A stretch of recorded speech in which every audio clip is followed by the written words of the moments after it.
1947. An independent India at last. The British left her a paltry naval legacy.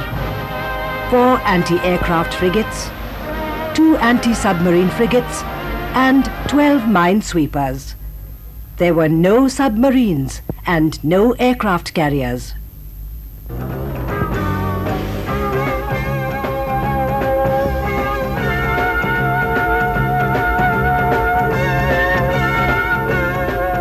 Today, the Indian Navy boasts of 2 aircraft carriers, 1 nuclear-powered submarine, 14 conventional submarines, and an equally impressive number of state-of-the-art frigates, making it the 8th largest navy in the world.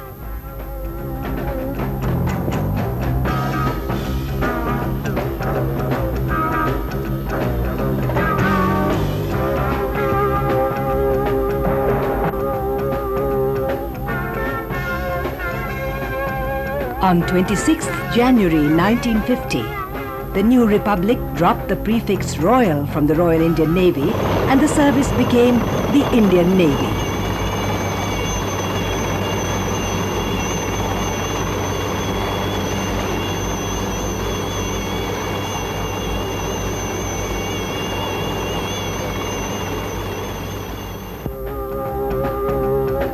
The Indian Navy continued to be headed by a British officer for 8 more years, till 22nd April 1958, when Vice Admiral R.D. Katari became the first Indian Chief of Naval Staff, making it a truly Indian service. Even as the Navy was acquiring an Indian character, a second dimension was given to her, a naval air arm. The future of the Naval Air Arm was further secured with the commissioning of the former British aircraft carrier HMS Hercules as INS Vikrant into the Indian Navy on the 4th of March 1961.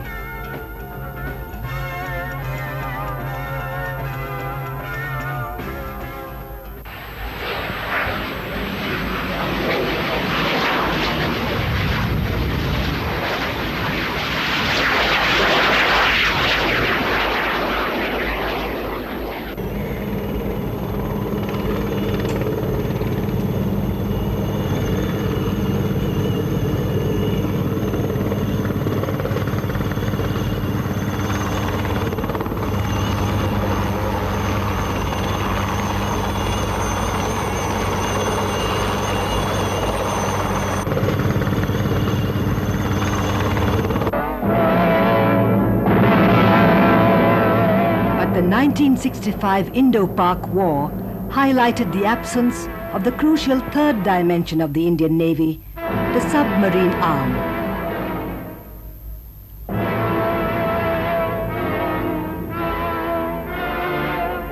Forays by Pakistani ships into Indian waters were effectively deflected by surface ships.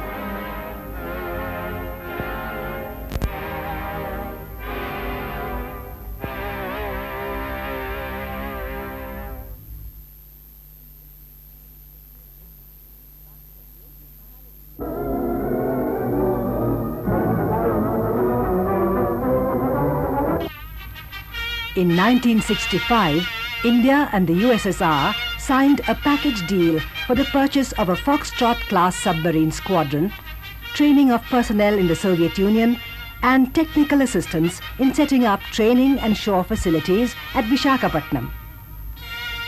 India's first submarine, INS Kalvari, was commissioned on 20th December 1969 to give the Indian Navy a truly three-dimensional character.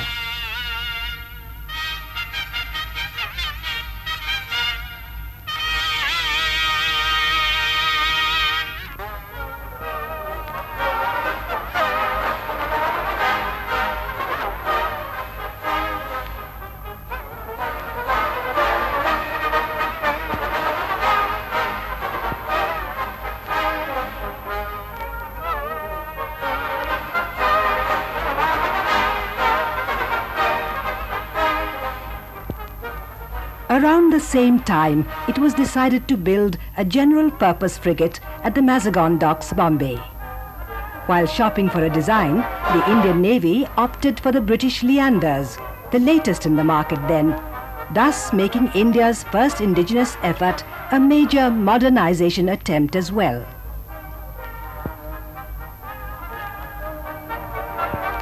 INS Nilgiri, the first of the 6 Leanders, was launched on 23rd October 1968. It took almost 4 years to build.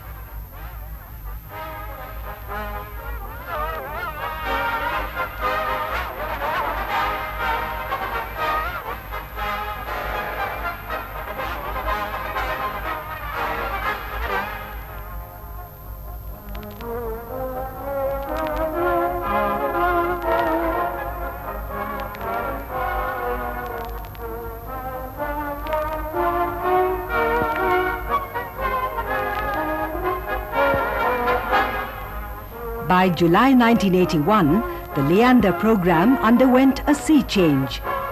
So much so that the last 2 Leanders, each capable of carrying a Sea King helicopter on board, were a quantum jump ahead of the first Leander.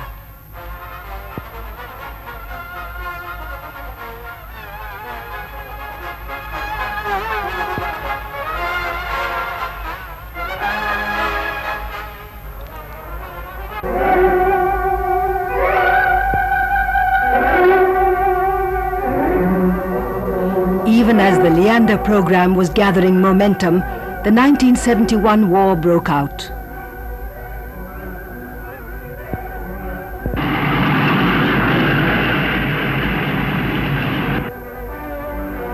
The Indian Navy tasted its first blood when it sank PNS Ghazi, the Pakistani submarine, off Vishakhapatnam on the night of 3rd December and followed it up with an attack on the Karachi harbour the next day.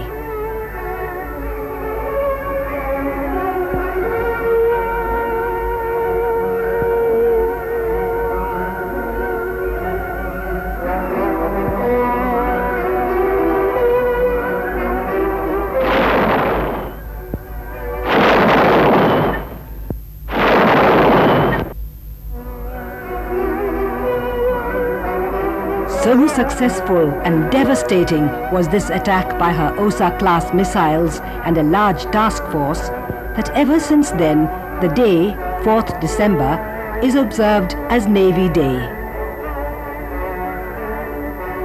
The 1971 war also saw the Indian Navy suffer her first loss. INS Kukri was sunk by a Pakistani submarine. The same war also saw the first shadow of superpower intervention in the region, with the US 7th Fleet entering the Bay of Bengal. The fleet was headed by USS Enterprise, a nuclear-powered aircraft carrier. In 1973, while oil prices skyrocketed the world over, significant events were taking place which were to further shape India's policy of indigenization and modernization of her navy.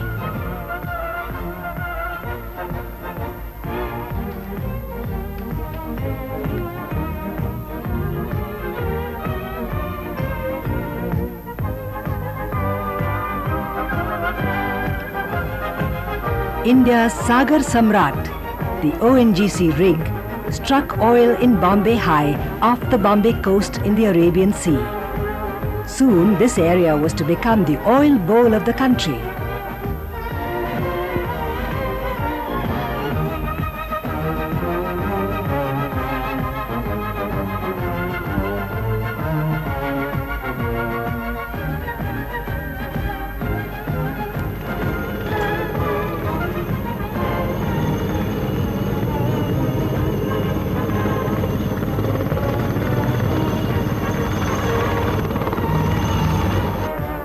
Simultaneously, the United Nations, at its 3rd Law of the Seas conference, created exclusive economic zones, adding to territorial responsibilities. Only 10 years ago, we were getting about 1 million tons of oil per year from Bombay High. that figure has now surpassed 20 million tons, and there are at present over 60 platforms of various sizes and shapes about 120 to 140 kilometers away from our coast. The responsibility for protecting these, both in peace and war, has devolved on the Indian Navy. Secondly, as you know, in 1978, India by a presidential proclamation claimed an exclusive economic zone about 200 kilometers from its coastline.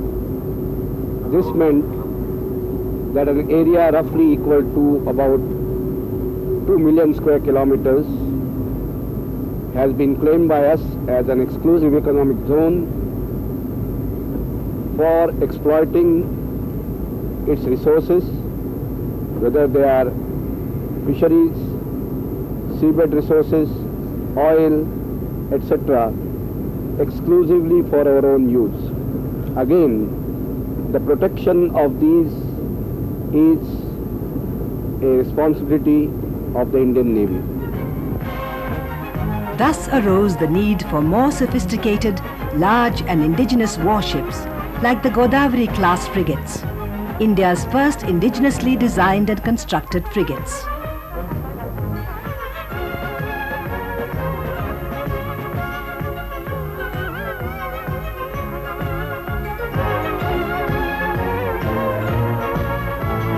One of the lessons of the 1971 war was, it was for the second time only that surface-to-surface missiles were used in a war. And in a way it transformed naval warfare at sea. In those days we had only small missile boats which didn't have much endurance, which carried missiles. We realized that to be effective, we must have platforms which will be able to keep at sea for a long period and carry missiles. And hence the evolution of the original Leander class frigate into what we now call the Godavari class frigate. It is a ship which is basically on the Leander hull, but modified and stretched by us, but with a totally different weapon package.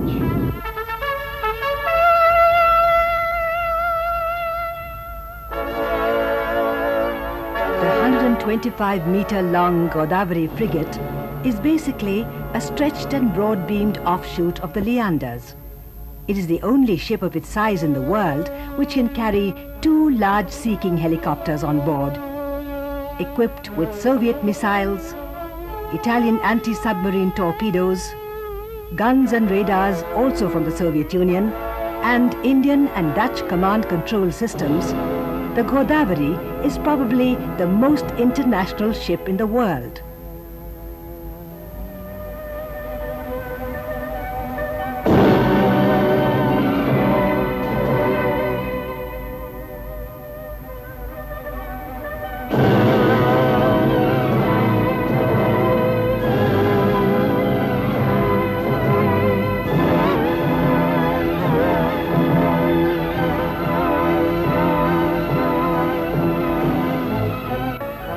The first Godavari class frigate, launched on 15th May 1983, was commissioned as INS Godavari on 10th December the same year.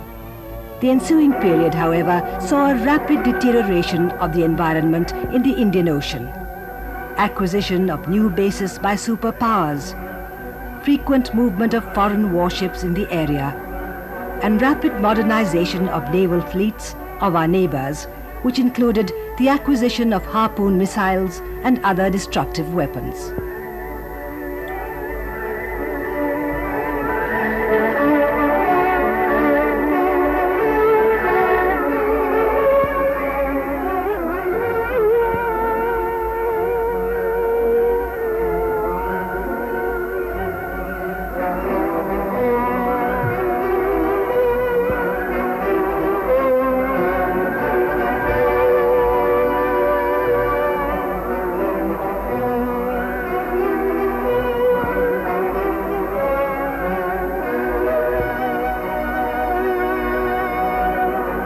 To safeguard our interests, the Indian Navy began augmenting her submarine branch. It inducted 2 German-made Type 1500 hunter-killer submarines, said to be the most sophisticated in the world. 2 more are being built at the Mazagon Docks, Bombay, and will be followed by indigenously designed submarines. Another addition was the Kilo-class submarines with their unique teardrop hull. These were acquired from the Soviet Union in readiness for phasing out the earlier Foxtrot-class submarines. But the country's most significant acquisition in this field was that of INS Chakra, a nuclear-powered submarine also from the USSR.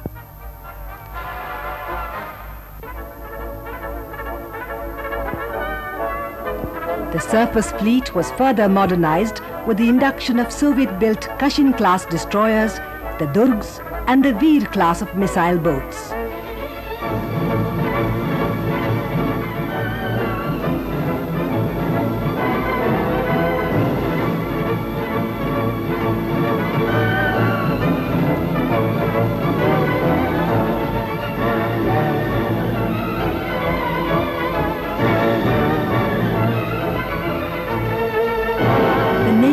Arm was also brought up to date with the addition of VSTOL aircrafts, the Sea Harriers. They replaced the old Seahawks by 1983. The induction of HMS Hermes as INS Virat into the Indian Navy on 12th May 1987 further strengthened the naval air arm.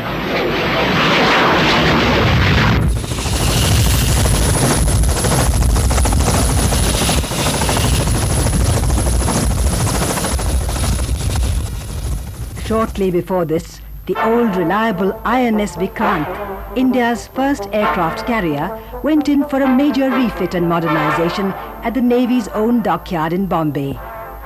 Over the years, this dockyard has equipped itself to carry out elaborate refits and repairs as it is doing now on the Vikrant. Along with Sea Harriers, sophisticated anti-submarine warfare helicopters, the Sea Kings of British make and Kamovs made in the Soviet Union were also inducted. But the quantum jump in anti-submarine warfare capability came with the acquisition of Tu-142, the long-range Soviet maritime aircraft known in the NATO as the Bear.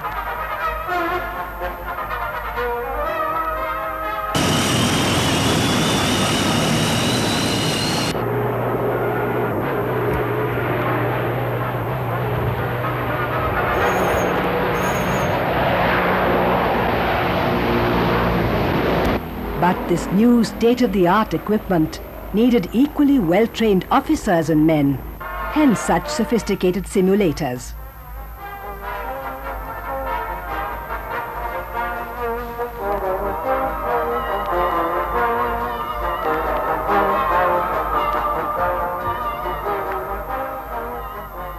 What we are trying to achieve at present is to try and improve the indigenous content in the ships that we are building in India.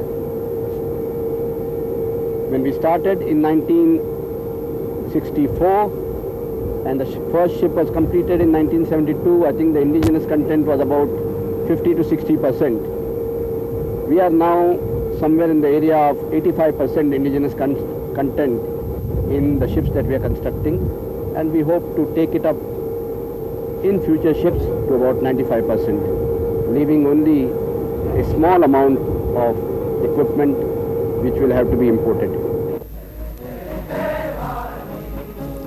The turn of the century should well see the country acquire enough expertise to modernize indigenously and create a sophisticated and modern navy within its own dockyards.